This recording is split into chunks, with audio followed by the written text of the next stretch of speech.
యేసుక్రీస్తు నామములో మీకందరికీ వందములు.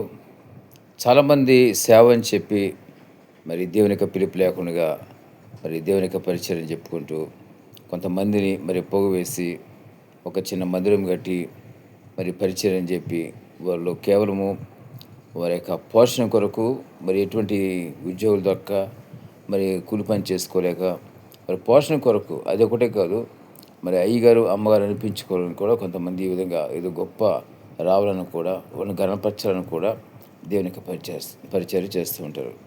అయితే ఇటువంటి వారిలో విశ్వాసము ఉండదు. వాళ్ళకి దేవుని వైపు చూడరు కానీ మనుషుల వైపు చూస్తూ ఉంటారు. ఈరోజు ఎక్కువ మంది రాలేదు, ఎక్కువ కానుకలు రాలేదు, ఈ విధంగా వాళ్ళ యొక్క అంచనాలు లెక్కలు ఉంటాయి. నేను ఒకటే చెప్తున్నా, ఎవరైనా సరే దేవుని పిలుపు లేకుండా దేవుని పరిచయలోకి వస్తే మాత్రం వాళ్ళు చాలా ఇబ్బంది పడతారు, అవమానం కలుగుతుంది, దేవుని నమ్మానికి కూడా అవమానం తీసుకొస్తారు. కాబట్టి గమనించిన ప్రతి ఒక్కరు కూడా దేవుని పిలుపుతో మరి దేవుని పరిచయలోకి వస్తే ఆయన ఎప్పటికీ వదిలిపెట్టే దేవుడు కాదు, ఆయన పోషించే దేవుడు. ప్రతి ఒక్కరు జ్ఞాపం చేసుకోండి. నీతిమంతుల సంతానం భిక్షమితం దేవుని వాక్యం ఉంటుంది. మరి ప్రతి ఒక్కరు దేవుని బిడ్డలు ఎవరైతే ఉంటారో నిజంగా మరి వాళ్ళంతా కూడా నీతిమంతులే, నీతిమంతుల సంతానము అంటే ఆత్మీయంగా మరి నీతిమంతుల సంతానం అంటున్నారు.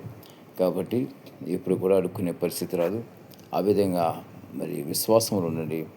విశ్వాసం లేకుండా దేవునికి ఎవరు కూడా ఇష్టమైన వారుగా ఉండలేరు. ప్రతి ఒక్కరు గమనించండి, జ్ఞాపం చేసుకోండి. ఈ దినం నుంచి మీకు విశ్వాస జీవితం మొదలుపెట్టండి. మరి దేవుని దగ్గర మీరు పోరాడుతూ ఉండండి. దేవుడు ఆయన మీకు సహాయం చేస్తూ ఉంటాడు. విశ్వాస జీవితం అంటే అంత తేలికైంది కాదు. విశ్వాసంలో మరి పరిచర్య సాగించడం కూడా అంత తేలికైన విషయం కాదు.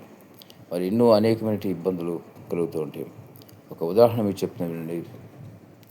డానియేల్ అయ్య గారు అంటే లెమన్స్ ఎవెంజలికల్ ఫెలోషిప్ మరి స్థాపించినటువంటి డానియేల్ అయ్య గారు, ఆయన కుమారుడు జాషువా డానియేల్ గారు.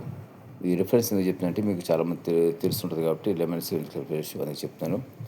అయితే ఒక సమయంలో వాళ్ళ విశ్వాస జీవితంలో మరి డబ్బులు లేని సమయంలో మరి పాత వస్తువులు, పేపర్లు, పాత సామాన్లు అమ్మి ఆ డబ్బులతో కూడా మరి జీవనం సాగడం మరి ప్రారంభించినారు. ఆ విధంగా కొన్నిసార్లు మరి దేవుని సేవకులు విశ్వాస జీవితం ఉన్నప్పుడు అటువంటి కష్టాలు ఎదుర్కొనే పరిస్థితి వస్తుంది. గమనించండి, అదొకటే కాదు, ఆయన ఇంటి వాళ్ళు వచ్చి ఇంటి అడిగితే పలానా రోజు రమ్మని చెప్తే ఈయన దగ్గర డబ్బులు లేకపోతే ఎలా రమ్మంటారు అనుకుని చాలామంది అనుకునేవారు. ఆ రోజుకి దేవుడు సహాయం ఖచ్చితంగా ఇచ్చాడు అనమాట. ఈ విధంగా విశ్వాసంలో ముందుకు సాగండి. దేవుడి మాటలు దీవించి ఆశీర్వదించిన గాక. ఆమేన్.